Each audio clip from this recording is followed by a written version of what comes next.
Bon, bonjour à tous, bienvenue au Festival Formula Bula. Aujourd'hui, cet après-midi, rencontre Welcome to the Jungle autour d'Harvey avec l'éditeur français Frédéric Brumont des éditions Wombat, Gilbert Shelton, qu'on ne présente plus, et Yves Frémion aussi, que j'aurais du mal à présenter sans...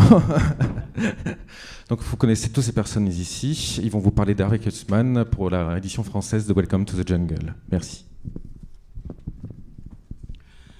Bon, bonjour à tout le monde. Merci d'être venu en foule. Je pense a priori que dans un festival comme Formula Bula, tout le monde sait qui est Harvey Kurtzman, mais on me dit que 2 ou 3 aniconiques se sont glissés dans la foule. Les aniconiques, c'est l'équivalent des analphabètes pour l'image. Alors pour cela, je vais faire un petit rappel quand même rapide de qui est Harvey Kurtzman, qui est un des grands génies du XXe siècle et certainement un des hommes qui a le plus influencé d'autres très grands artistes du même siècle et même encore aujourd'hui, et qui, on ne peut pas dire qu'il a été beaucoup traduit dans notre pays, mais apparemment ça commence, notamment grâce à gens comme Frédéric. Alors, Harvey Kurtzman est né à New York en 1924. Il a commencé dans les années 30, il a fait un peu de pub, il a fait des choses comme ça.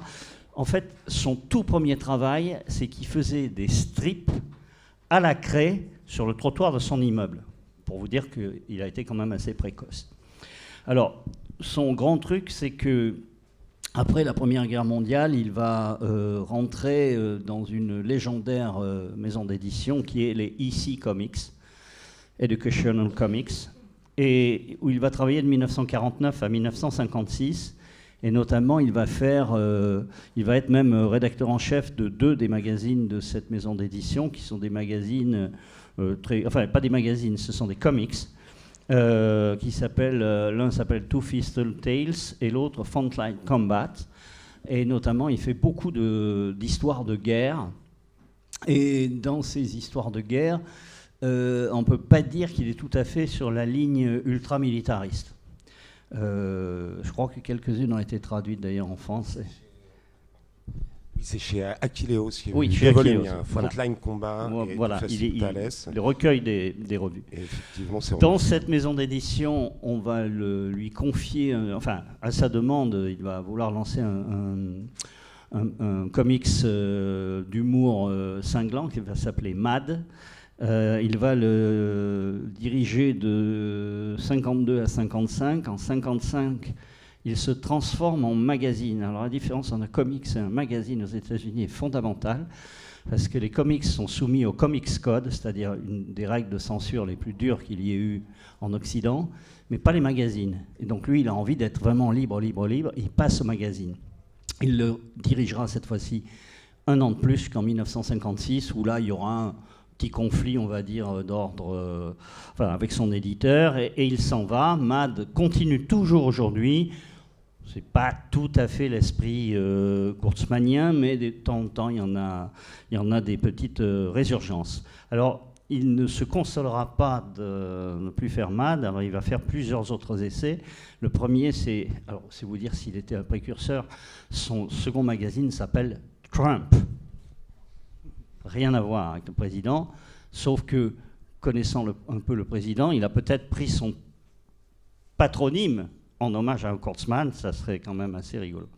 Le plus rigolo, c'est que oui. Trump était financé par Hugh Hefner, donc oui. Le regretté Hugh Hefner qui a disparu récemment, et effectivement qui était un très grand admirateur de Kurtzman, donc il débauche un peu Kurtzman de Mad, voilà, en lui promettant tu vas avoir un magazine de luxe, un gros budget, etc. Et Trump, ça va durer que 2 numéros. 2 numéros, ça fait un flop. Parce que je crois que Hefner avait dit, je lui avais donné une capacité de budget illimitée, il a réussi à le dépasser. Excellent. Après ça, il y aura un autre magazine qui s'appelle Humbug, qui en 58-59, qui aura 11 numéros, donc qui ne marche pas vraiment non plus. Et puis le dernier qu'il va faire pour la Warren, c'est Help. Alors Help aura un petit peu plus de succès, il durera 26 numéros entre 60 et 65. Et ce qui est très intéressant dans Help, c'est qu'il fait rentrer des petits jeunes. Il fait rentrer Gilbert Shelton, il fait rentrer Robert Crumb, il fait rentrer des gens comme ça. Skip Williamson et Jay Lynch qui nous ont quittés il y a quelques mois, à 15 jours l'un de l'autre, qui étaient aussi des grands noms de l'underground. Donc on peut dire qu'il était très attentif à ce qui se passait. En parallèle, il crée, à la demande de Playboy, toujours la même inspiration, toujours Hefner, le personnage de Little Annie Fanny, qui est une parodie d'une célèbre BD, Little Annie, traduite par La Petite Annie en France, qui est une série absolument larmoyante d'une orpheline. Bon, là, c'est pas tout à fait... Elle est un peu orpheline, hein, Little Annie Fanny, mais elle n'est pas démunie, on va dire, surtout physiquement. Et donc, Hefner est très interventionniste dans ses scénarios, parce qu'il veut toujours plus d'histoires salaces, ce qui n'est pas complètement l'esprit de Kurtzman, mais Kurtzman, il fait travailler tous ses amis qui étaient à Mad avec lui, les plus grands comiques de la BD américaine, que sont Bill Elder, John Severin, Jack Davis, Wallace Wood, etc. Et c'est une bande assez collective, on va dire. Voilà. Et il va la tenir de 62 à 88, c'est-à-dire 26 ans. Il va faire cette série qui lui rapporte évidemment plus d'argent que les revues qu'il avait fait lui-même. Et voilà à peu près sa carrière. Il nous a quittés en 1993 à cause d'un cancer du foie qui l'a liquidé très vite, malheureusement. Il était encore jeune. Le New York Times a dit de lui qu'il était une des figures les plus importantes de l'Amérique de l'après-guerre. Le New York Times ne dit pas dans le dessin, il dit tout court. Voilà. Et je pense aussi qu'en le lisant, énormément de très très très grands artistes de la BD française ont trouvé l'esprit qui les a guidés. Et c'est vrai de toute la BD de la nouvelle vague des années 70, post-68 hard, celle qui a créé la BD moderne. C'est vrai de Goscinny, c'est vrai de Gottlieb, c'est vrai des gens d'Harakiri. Tous ces gens sont des fils de Kurtzman, des fils de Mad. D'ailleurs, à Harakiri, Cavana et Choron avaient publié à un moment une édition française de Mad, qui n'a pas très bien marché, mais enfin qui a duré quand même quelques temps. Et c'est pour dire que nous avons en Kurtzman des grands ancêtres de notre propre BD, même si il aurait été très surpris qu'on lui dise ça, d'autant plus qu'il a été peu traduit. Alors, juste pour terminer, Frédéric vient de ressortir le chef-d'œuvre des chefs-d'œuvre de Kurtzman, qui est aussi, je crois, pour la plupart des gens qui connaissent ça, une des 10 plus grandes BD jamais publiées, c'est le Jungle Book. Et pour la première fois, on l'a dans l'édition complète, intégrale, parce qu'il était paru, Wolinski l'avait publié dans les années 70, mais il manquait une histoire, etc. Là, il est vraiment complet dans une magnifique édition que vous avez là devant. Et mon petit doigt me dit que si vous êtes nombreux à l'acheter, il y aura d'autres Kurtzman derrière. Voilà. Frédéric, un peu à toi quand même. Oui, on l'espère. Je vais faire juste donc un aparté sur ce livre particulier, parce que Kurtzman le réalise en 59, ce qui est c'est un moment précis. C'est-à-dire il a quitté Mad, qui était un gros succès. Trump, il a été pris de court par le soudain arrêt par Hefner. Donc avec ses dessinateurs, il a décidé on va faire une bug qui est autofinancée, qui est une sorte de fanzine, puisque c'est les dessinateurs et lui qui vont se lancer dans cette aventure. Ils vont perdre tout leur argent. Le magazine ne marche pas. Donc on est en 58-59 et Kurtzman n'a tout simplement plus de travail, il n'a plus de revue. Et c'est à ce moment-là qu'il est en contact avec un éditeur de livres de poche qui s'appelle Ballantine Books. Et cet éditeur est celui qui avait repris en poche des anthologies de Mad et qui avait vraiment très très bien marché. Ça se vendait à des centaines de milliers d'exemplaires. Or, l'éditeur de Mad a décidé de changer d'éditeur de poche. Donc Ballantine se retrouve sans poche. Kurtzman étant sans boulot, il lui propose à ce moment-là, je vais t'écrire directement des histoires que je scénarisais, que je dessinerais moi-même. Ce qu'il faut savoir, c'est que Kurtzman était scénariste-dessinateur à ses débuts, mais qu'à l'intérieur de Mad ou de ses récits de guerre, étant un excellent scénariste, ayant plein d'idées, il dessinait quasiment plus, c'est-à-dire il confiait ses scénarios à une équipe de dessinateurs de talent que tu as cités, Elder, Wallace Wood, etc. Donc cette fois, c'est la première fois qu'on a un tel corpus, non seulement scénarisé, mais dessiné par Kurtzman lui-même, et on voit le génie de son dessin, ce qui paraît faussement brouillon, et quand on regarde, c'est très très travaillé, et ce qui donne à son dessin une vivacité du trait qui n'est pas du tout figé, mais qui est extrêmement dynamique. Donc voilà, c'était une période très particulière que Kurtzman décide de faire en fait quelque chose qui s'était quasiment pas fait aux États-Unis, c'est de publier des histoires à destination d'un public adulte dans un petit format livre et non pas comics, c'est-à-dire c'est un prototype de ce qu'on appellera le graphic novel, de faire des histoires. Il y a des histoires, deux des histoires ont une consonance très autobiographique. Ça aussi, cette dimension autobiographique, je pense, est importante et dans la critique sociale et de l'Amérique de son temps. Il y a une critique du racisme, il y a une critique de l'entreprise, il y a une critique des médias. Donc il y a à la fois la modernité de la forme, la liberté dessinateur-scénariste dont Kurtzman peut profiter dans ce livre, et il y a un relatif échec commercial à l'époque. Je dis relatif parce que l'éditeur s'attendait à revendre des centaines de milliers d'exemplaires comme les anthologies Mad, mais le seul nom d'Harvey Kurtzman n'était pas aussi attirant que celui de Mad. Ils ont vendu un peu plus de 70 000 exemplaires. Donc ça a été considéré comme un échec. Avec les chiffres d'aujourd'hui, on considérerait ça comme quand même une réussite.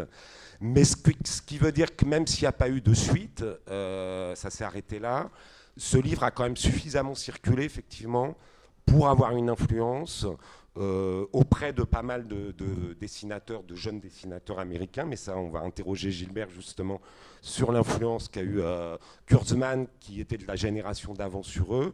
Et ça va aller jusqu'à Wolinski, qui découvre ce livre, qui l'explique très bien dans le prologue qu'on a récupéré. Il était très ami avec Kurtzman, qu'il appréciait. Il a fait un prologue qu'on a remis dans cette édition, où il explique qu'en 61-62, il allait à la librairie Brentanos à Paris pour s'acheter les pockets de Mad, et on trouvait The Jungle Book en poche. Donc c'est un livre qui a aussi circulé en France, un petit peu auprès de la crème des dessinateurs de l'époque.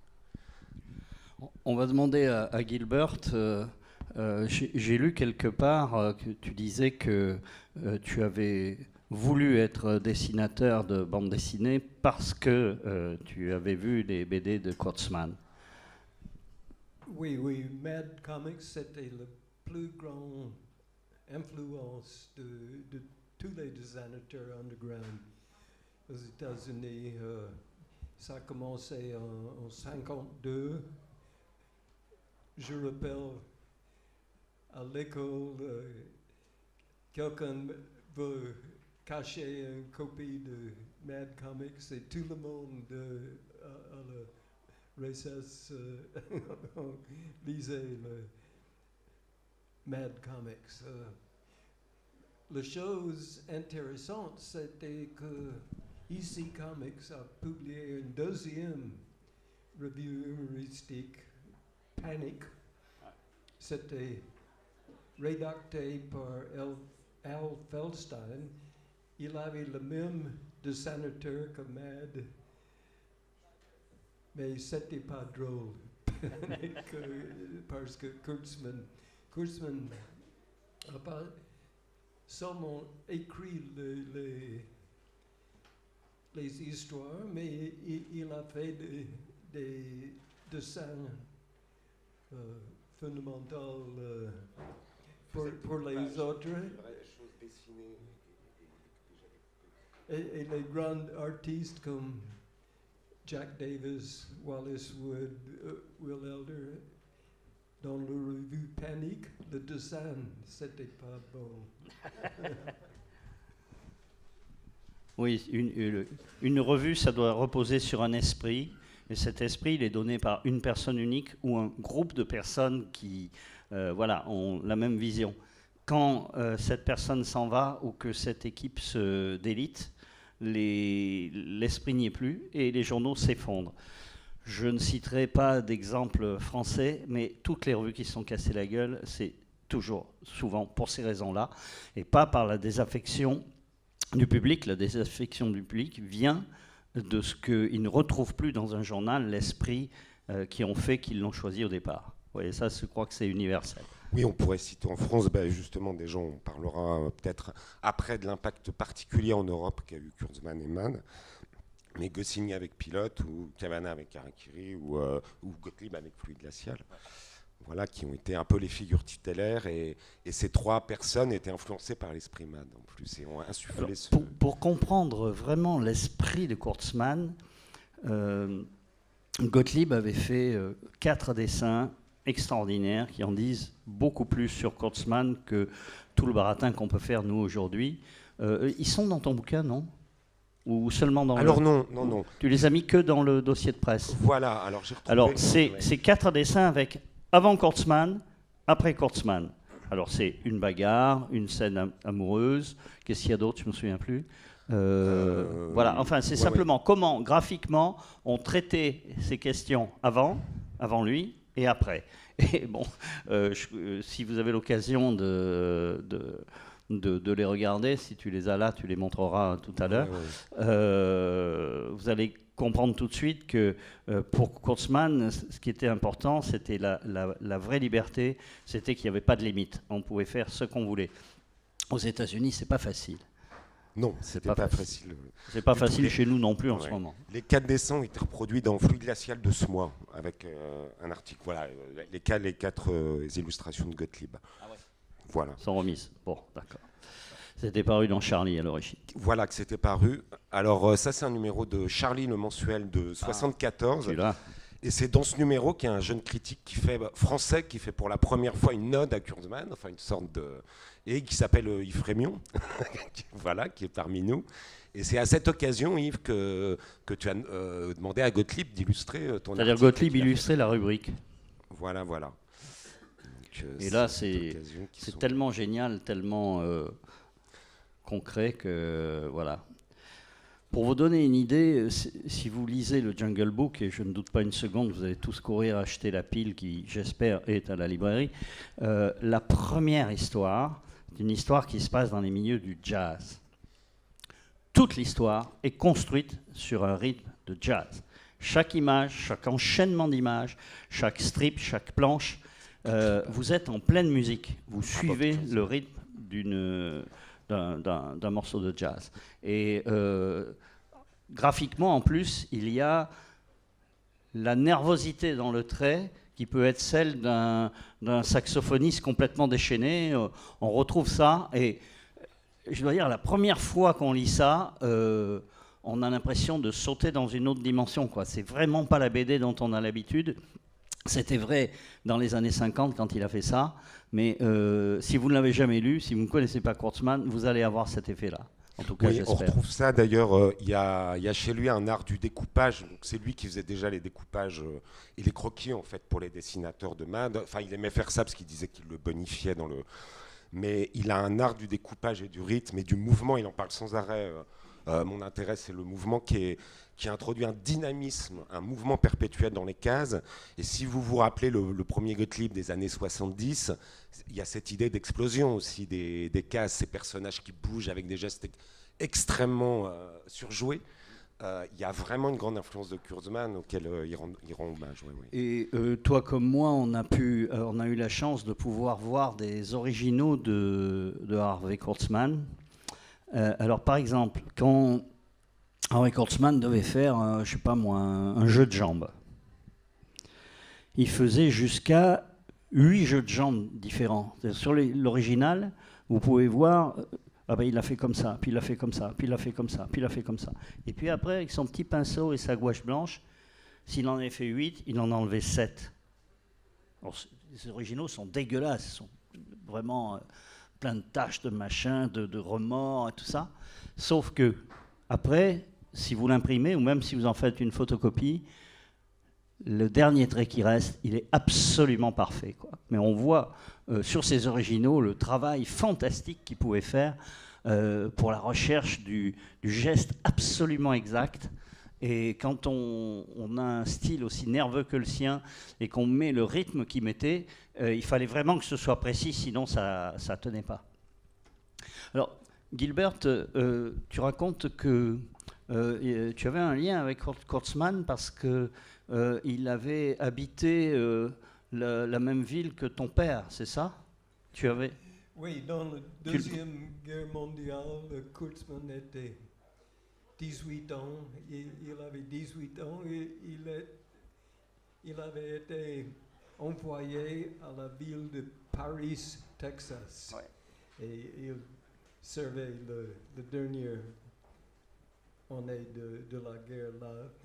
Paris, c'est le modèle pour Rottenville, voilà, qui est la quatrième histoire. C'est plus grand que ça, mais néanmoins, on peut imaginer la réception de Kurtzman à Paris, un juif de New York avec l'accent new-yorkais. Et ça, c'est l'inspiration de Rottenville. Voilà. Comment avez-vous traduit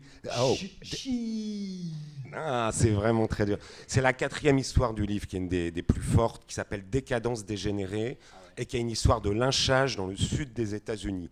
Et Kurtzman dit, il fait des présentations, il y a des présentations de chaque, qui s'est inspiré effectivement de son armée à Paris, Texas, donc où était également le père de Gilbert. Et effectivement, il y a il y a le meurtre de la belle-fille du coin et tout le monde accuse forcément le mec bizarre, enfin appelé queer, parce qu'il est bizarre, parce qu'il a des lunettes et il lit des livres. Alors on voit très bien le petit juif new-yorkais Harvey Kurtzman à 18 ans dans ce milieu qu'il n'avait pas connu du Texas profond. Et il y a une critique de la société américaine, du racisme américain, etc. dans cette histoire à double chute. Les chutes sont formidables chez Kurtzman, toujours inattendue, qui est très très forte au vitriol, très moderne pour l'époque. Et effectivement, il a dit s'être inspiré de Paris. Et chose étonnante, Rottenville, qui littéralement veut dire ville pourrie, est sans doute inspiré aussi de Poisonville, qui est chez Dashiell Hammett, le romancier, dans La Moisson Rouge de Dashiell Hammett, il débarque dans une ville qui s'appelle Poisonville. Là, c'est Rottenville, la ville pourrie. Et effectivement, c'est inspiré de Paris au Texas. Voilà. Comment quelqu'un comme Crumb et toi, vous êtes arrivés à Help? D'abord, tu connaissais Crumb à cette époque-là ou pas du tout? Arrivé à quoi? À Help. Comment vous avez fini par arriver là? Vous étiez jeune, très jeune. Help a commencé par éditer les planches déjà publiées dans une section qui s'appelait Amateur. Et moi, j'étais le rédacteur de la revue humoristique de l'université de Texas où j'étais étudiant. Et Kurtzman a commencé par republier les dessins de mon revue humoristique de Texas. Et après, il m'a demandé faire des choses nouvelles avec Super Facochère. Et j'avais fait plusieurs aventures de Super Facochère dans Help Magazine. Il y a une autre histoire. Au premier, le rédacteur assistant, c'était Gloria Steinem, le féministe connu pour le livre. Elle a écrit comme travaillant pour Hefner comme un bunny, un lapin à la club Playboy. Après l'éditeur à Help, c'était Terry Gilliam. Il était dessinateur de bande dessinée, a commencé, et il était progressé à être metteur en scène et producteur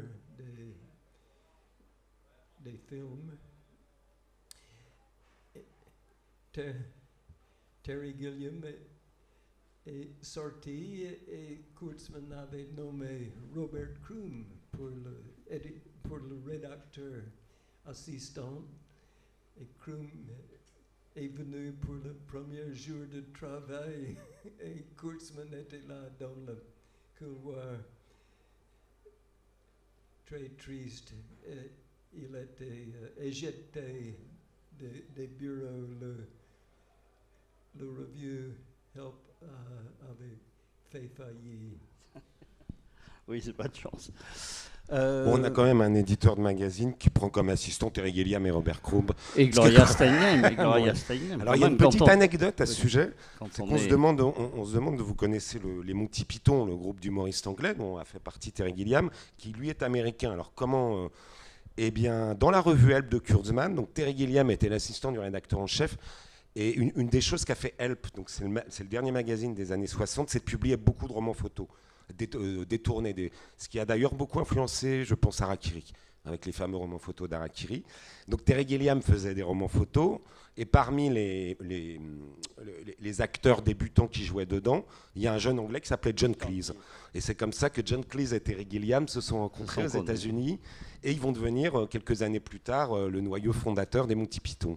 Donc c'est pour l'anecdote, mais c'est pour dire que cet humour, même l'humour des Monty Python, a aussi eu l'influence de Kurtzman. Alors, ce qu'il faut dire, c'est qu'il y a en ce moment une très grosse actualité sur René Goscinny, puisqu'il y a 2 grandes et superbes expositions, je vous les recommande vraiment, à la fois à la Cinémathèque française sur la partie cinématographique de son œuvre et au Musée d'art et d'histoire du judaïsme sur le reste de son œuvre, on va dire. C'est effectivement le 20e anniversaire de son décès. Goscinny a eu un épisode important aux États-Unis dans sa jeunesse, puisque vous savez, il a été élevé en Argentine, et puis après, il a immigré, après la mort de son père, il a immigré aux États-Unis où il a essayé de faire une carrière de dessinateur. Il a fait d'ailleurs quelques petits bouquins que vous verrez au MAHJ, ils sont montrés. Et souvent, les couvertures ont été faites par Kurtzman. Pourquoi ? C'est que ils s'étaient rencontrés, et ça c'est avant Mad, hein, dans les fin des années 40, 47, 48 par là de mémoire, c'est bon. Kurtzman avait créé un studio avec ses amis qu'il avait connus à IC Comics, qui était Bill Elder, Charles Stern, et qui était l'autre ? Severin peut-être ? Oui, John Severin. Donc ils avaient créé un studio à 4 et où il est passé beaucoup d'autres dessinateurs comme ça pour venir bosser. Et Goscinny y a travaillé quelques mois. Et c'est comme ça qu'ils ont noué une amitié assez forte. Et que Goscinny a pris une leçon d'humour qui l'a marqué à jamais, quoi. On peut dire que Goscinny, dans Pilote, a fait un Mad plutôt sage, et que Cavana et la bande d'Harakiri ont fait chez eux un Mad plus hard, si vous voulez. Bon. Et entre les deux, plus tard, Gottlieb va faire un truc un peu entre les deux, c'est-à-dire graphiquement aussi sage que dans Pilote, mais par contre, au niveau des scénarios, beaucoup plus osé. Et eux, ils ont eu une chance, que ce soit Pilote vers la fin, Harakiri et Fluide, d'arriver à un moment où il y avait une certaine liberté d'expression sur le plan graphique. Une liberté d'ailleurs qu'on n'a plus du tout maintenant. Et je rappelle toujours à ce propos ce que disait Choron, à qui on avait posé la question un jour en disant ce que vous faisiez à l'époque, on ne pourrait absolument pas le faire maintenant. Et Choron répondait, on ne pouvait pas le faire non plus. C'est donc pas une raison pour ne pas le faire. Voilà. Je dis ça pour les jeunes qui voudraient lancer des revues. Allez-y. Bon, peut-être certains d'entre vous voudraient poser des questions. On peut vous passer un micro si vous voulez, s'il y a des gens qui ont des interrogations, des critiques, des protestations vigoureuses, ou même des cirages de pompe. Non, non, pas de questions du tout. Je vous vois mal, hein, c'est pour ça. Gilbert. Une question dans la salle. Laissez-moi vous raconter une autre histoire. Robert Kroom et moi, nous avons fait une interview avec Le Point la semaine dernière, et Kroom avait parlé de Kurtzman quand il travaillait pour Hefner à Playboy. Et il avait dit, Kroom a visité Kurtzman chez lui, et Kurtzman avait montré les dessins de Little Annie Fanny, et Hefner avait mis fait de calque dessus, et il avait fait douzaine de corrections, de changer. Kroom avait dit que Kurtzman avait pleuré. On racontait cette histoire. C'était tellement une humiliation de travailler pour Hefner, mais il avait besoin de l'argent. Voilà, mais il en parle parce que dans cette édition, alors je signale que cette édition est une adaptation de l'édition américaine du grand spécialiste qui est Dennis Kitchen, éditeur et ami de Kurtzman depuis 50 ans.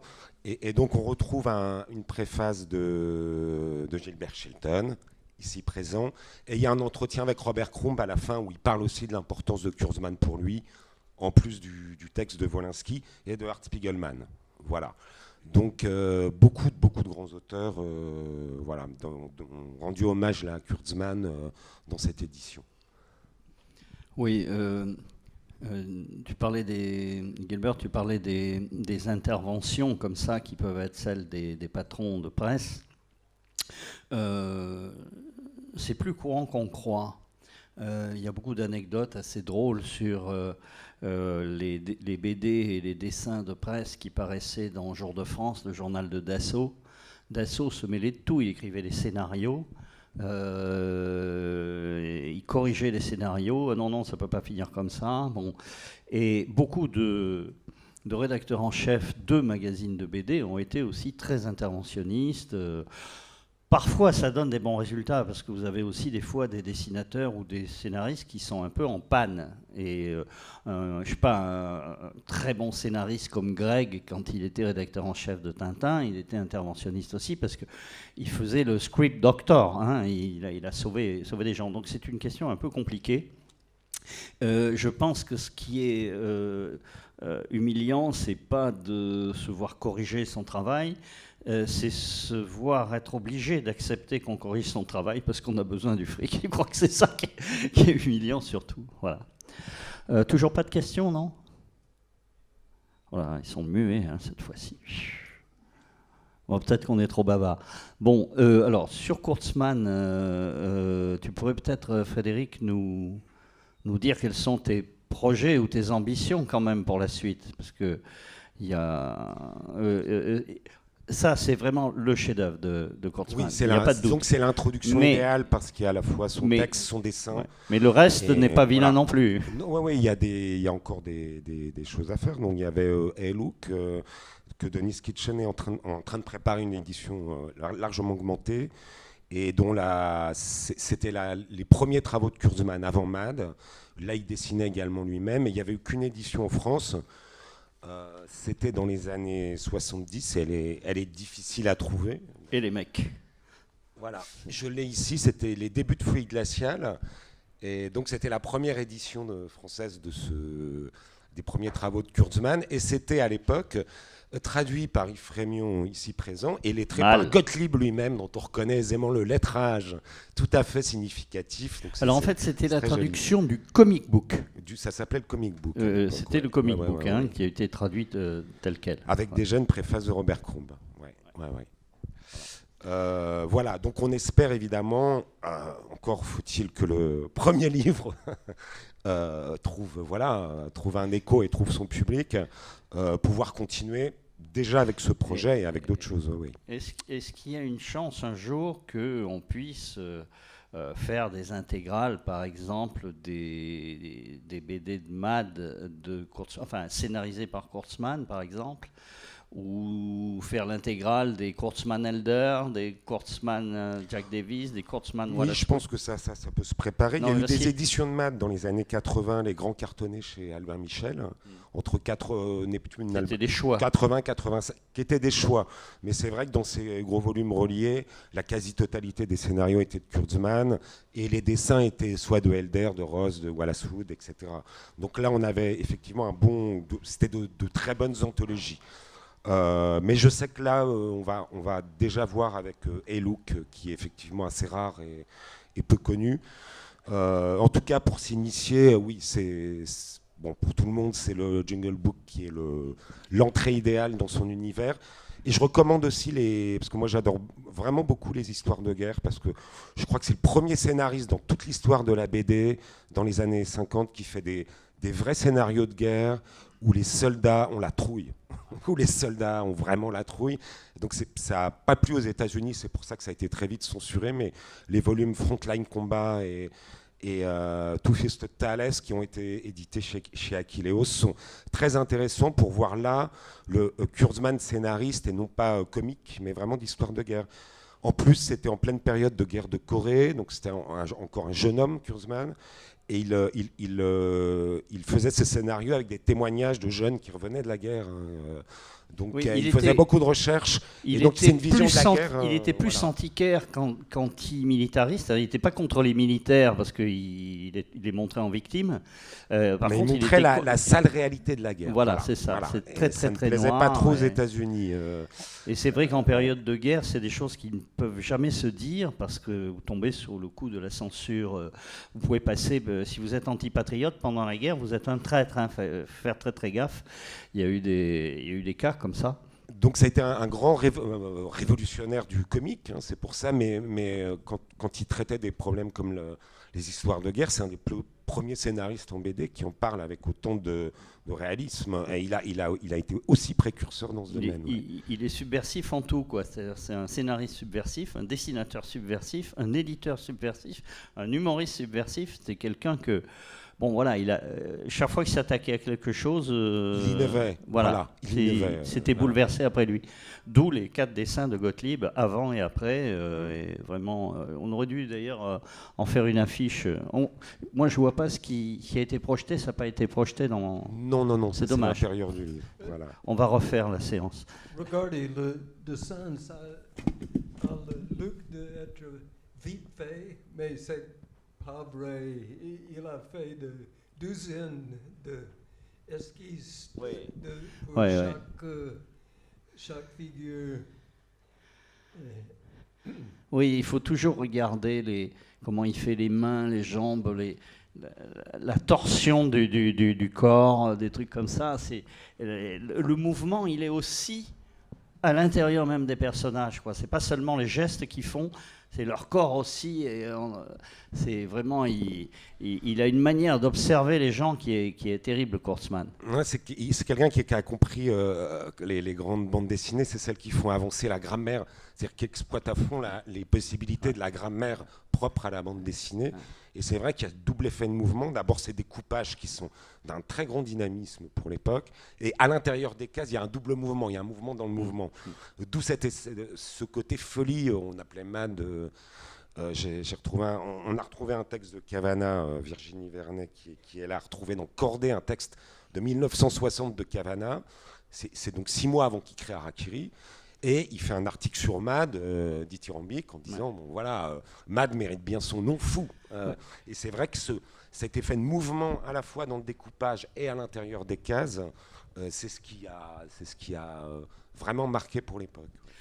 Vous êtes tous habitués, même les gens, même depuis, on va dire, 30-40 ans, on est hyper habitués à voir comme une des sources majeures de l'humour la parodie. Alors la parodie des livres classiques, la parodie d'une bande dessinée ancienne, la parodie d'une peinture, la parodie d'une émission de télé ou d'un film, on en bouffe tout le temps. Mais avant Kurtzman, ça n'existait pas, ça.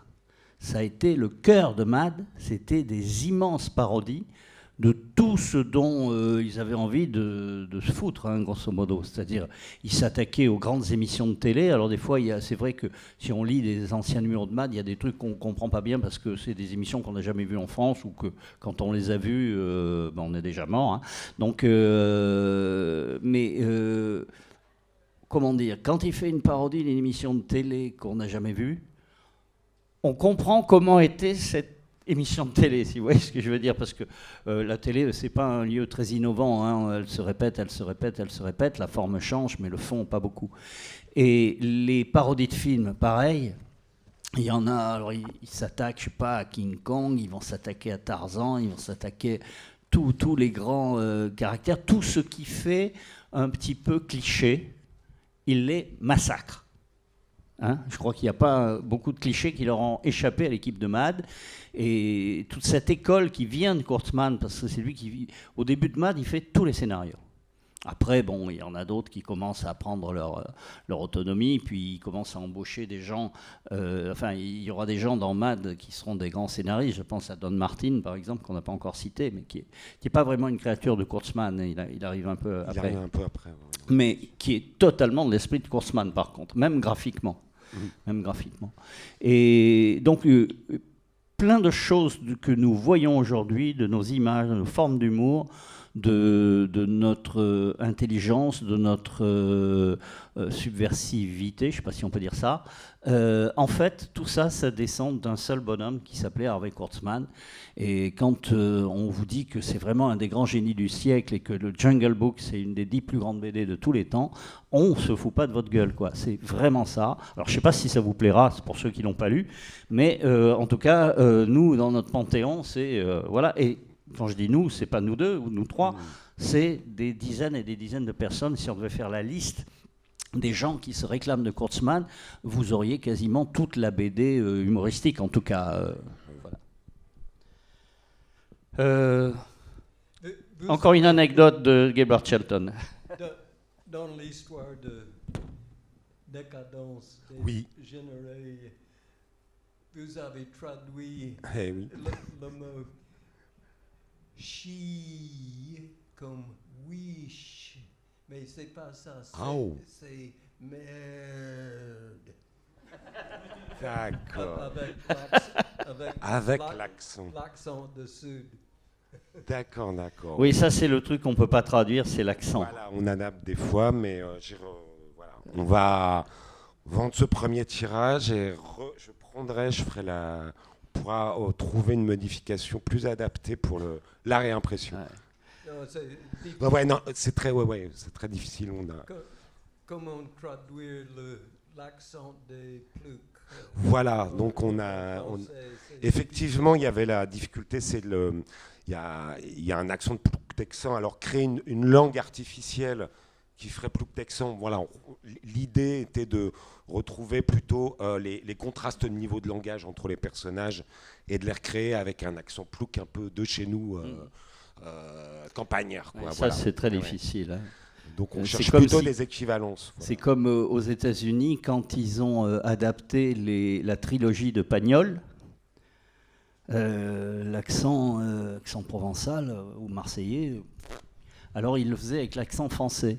Donc dans les comédies de Pagnol aux États-Unis, ils parlent comme Maurice Chevalier. Voilà. Donc, je sais pas ce qu'ils en tirent, mais bon, c'est le problème des traductions et surtout effectivement, quand on s'attaque un peu à des particularismes, à des accents, alors il y en a qui sont un peu plus universels, les gens qui font parler les Africains petits nègres, les gens qui font parler les Juifs avec l'accent yiddish, alors ça c'est un peu plus universel. Mais quand on rentre effectivement sur les Ploucs texans, c'est un petit peu comme si on devait traduire l'accent alsacien à des Burkinabés, par exemple. Ça serait très difficile. Donc, il faut... moi, je plaide pour les éditions bilingues, mais pour le dessin, c'est très difficile. Voilà. Toujours pas de questions? Vous savez que si vous n'avez pas de questions, vous n'aurez pas de réponse. Hein. Je Je ne vous vois pas très bien. S'il y a quelqu'un qui veut poser une question, qu'il se manifeste verbalement, parce que les spots sont un peu forts. C'est une main qui se lève, là? Non. Mademoiselle Vernet? Non. Bon. Écoutez, je ne sais pas. Un dernier mot, Frédéric? On peut en profiter pour signaler qu'Yves est toujours rédacteur en chef de la revue Papier Nickelé. Pour les amateurs de dessin, de vieux dessins. La plus grande revue sur l'histoire de l'image. Ne cherchez pas, il n'y en a pas d'autres. C'est pas seulement sur la bande dessinée, je précise, c'est sur illustration, affiches, dessins de presse, imagerie populaire. Voilà. Et tous les trimestres, depuis 13 ans, il y a eu des articles sur Kurtzman, il y a eu des articles sur plein d'autres choses, et c'est une revue très internationale, puisqu'il y a plus de 30 correspondants dans les pays étrangers. Voilà, c'est la Bible des amateurs. Voilà, qui vont du Canada à la Russie, de la Belgique au Japon, des Philippines à la Jordanie. Jordanie, depuis 2 jours. Nous avons un correspondant en Jordanie, c'est pour vous dire à quel point c'est vrai. Eh bien, écoutez, on va en rester là. Peut-être plus rien de spécial. Bon, ok. Et le livre est en vente à la librairie. Le livre est en vente à la librairie et, à mon avis, dans toutes les bonnes librairies de France aussi, quand même. Oui. Je dis ça pour ceux qui ont un train à prendre. Voilà. Merci beaucoup. Et puis, écoutez, je crois qu'il y a une autre conférence dans quelques dizaines de minutes. Et j'espère que vous serez toujours là. Merci beaucoup. Au revoir.